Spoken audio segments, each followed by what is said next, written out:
This is Jerry Hom's latchless Ibas. It is 4.62 ounces titanium handle bias. I legitimately thought this was 5 ounces. Um, it's quite handle bias. And when I first unboxed it, I was like, damn, I do not like this. But I've gotten some time to warm up to it, and I gotta say, it's pretty decent actually.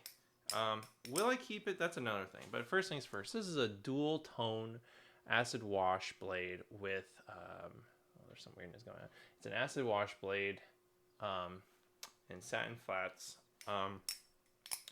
It's got titanium handles that are anodized gold, and it's on tang pins and some pretty prominent horns, but they don't get in the way actually when you chap, which is nice. Now, why didn't I like this at first is because this is so handle biased compared to what I'm used to. And I was like, I couldn't fan it.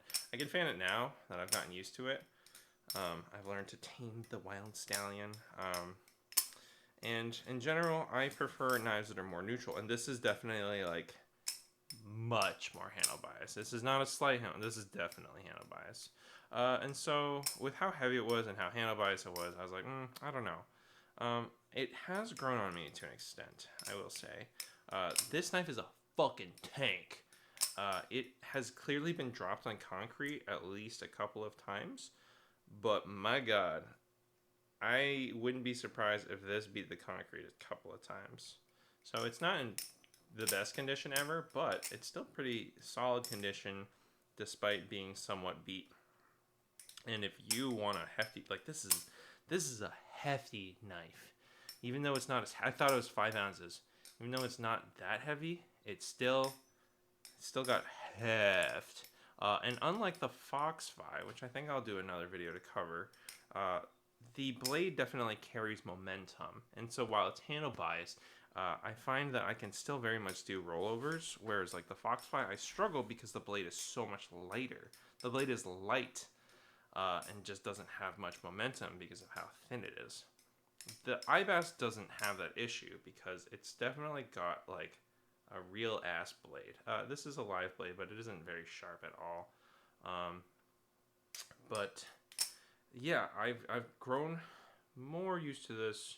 The tank pins are also just beefy, so you don't have to worry about them ever taking real damage. And I find also that the grip is very comfortable. Sometimes I find that cutouts like these can be kind of rough on my hands. I found the Medusa not super comfortable to hold. I find the Slight not super duper comfortable to hold. But the Ibas doesn't have that issue.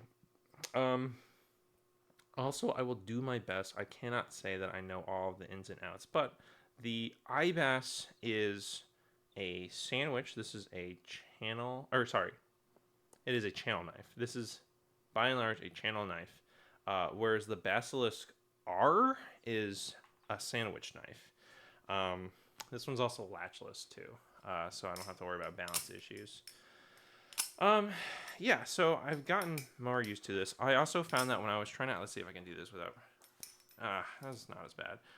Trying to do the Z, ooh, okay, I'm having performance anxiety. Trying to do the Z choker to ice pick close, I could do this way more consistently on this knife than I could on like any other knife, and I was just like, what the fuck?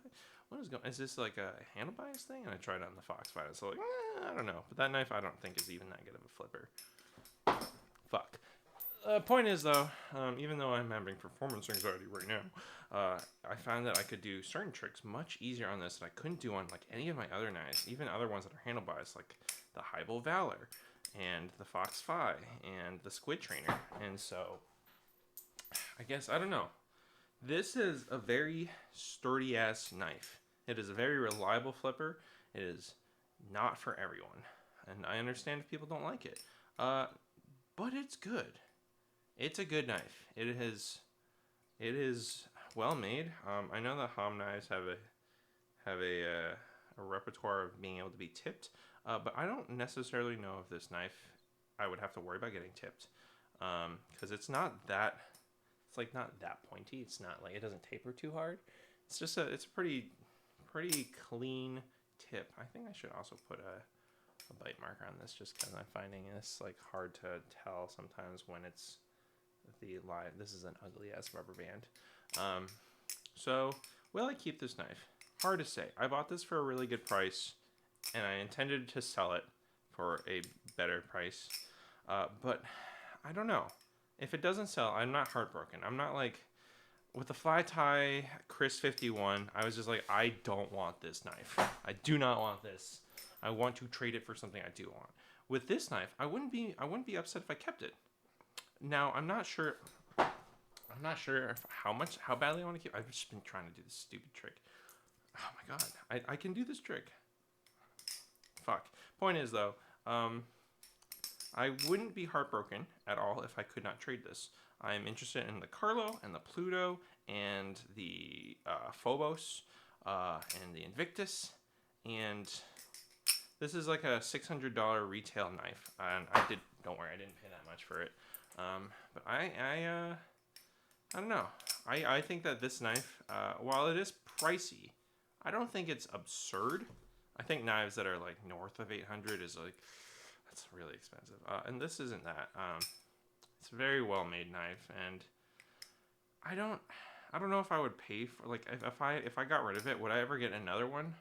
I don't know. It's a little too, Jesus Christ, fuck it. I can't do that one trick. Not on a camera. I was like nailing helix aerials. I'm just like scared to try and do it on camera too. Let's see. Yeah, I feel like that it does helix aerial, like horizontal aerials, like really, really smoothly. And I am not amazing at aerials, so having like really smooth aerials was like, fuck, Jesus, dick ass mother. Oh my god. Having really smooth aerials and really clean projection of it all is really helpful when you are, you know, flying with a live blade. And then, what was I doing? I was doing the helix into the horizontal aerial. Yeah, I don't know. It's just very clean, and I think it's just the weight distribution and how it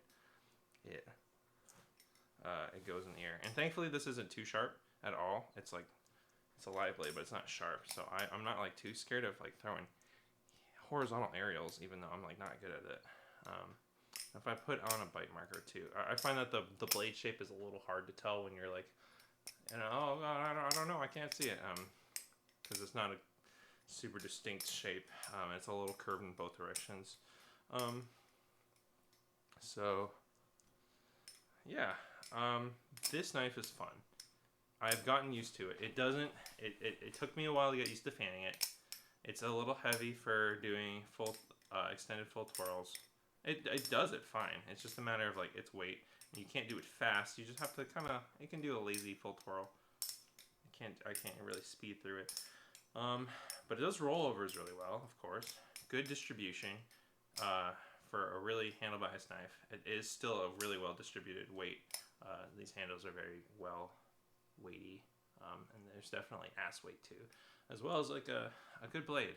And aerials, I was surprised, especially with my horizontal. That was a shitty horizontal aerial.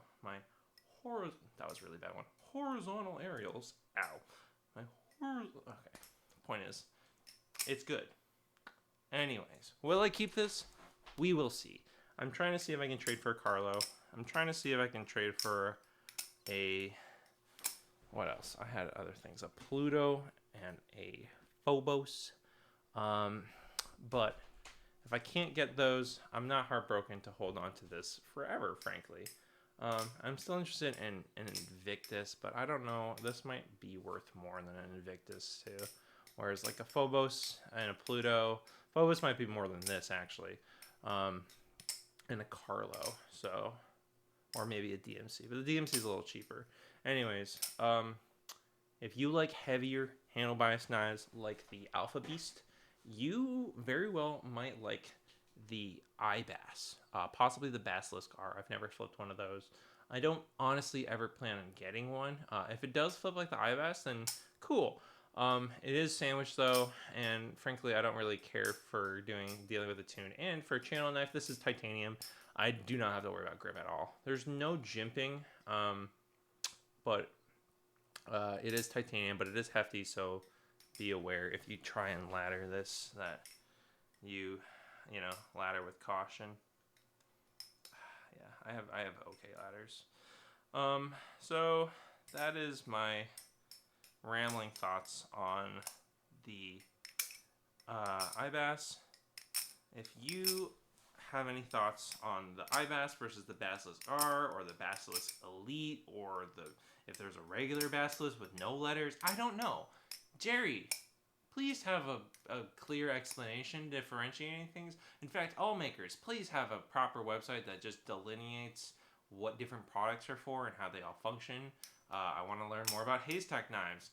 Like, what's a devil or a devil Carlo or whatever? I don't know. It's confusing. If your knife is called a devil and then you have a devil variant of other knives, that's really confusing. So, all right. Just to say the ones that do really well, Machine-Wise and Hybel have great descriptions for all of their knives, new and old. Hybel has a description for and a spec sheet for everything. Oh, also NRB has spec sheets for all of his knives, as well as some of the knives that aren't his. So please, makers, just have your knife information, even if it's not on sale. Anyways, I like this knife. Will I keep it? Who's to say? We will see. If you like this content, please like and subscribe. Comment what you want to know more about. If you have any questions about the knives that I've covered, eventually I'm going to do a big overview of my entire collection. And if you want a specific breakdown in any of those knives, I try to do breakdowns of knives that I'm not keeping either. So yeah, let me know. And check out the coffee in my description, where a couple of bucks, it's like $3. It's up to you how much you want, but it helps me cover basic expenses of like shipping and just keeps the channel alive, because you know, while I enjoy this hobby, it's not cheap, and I don't have any like sponsors or anyone. So if you like these videos, just help, you know, share it with a friend. Let other people know, because I cover a wide variety of knives. So yeah, take care and have a good one.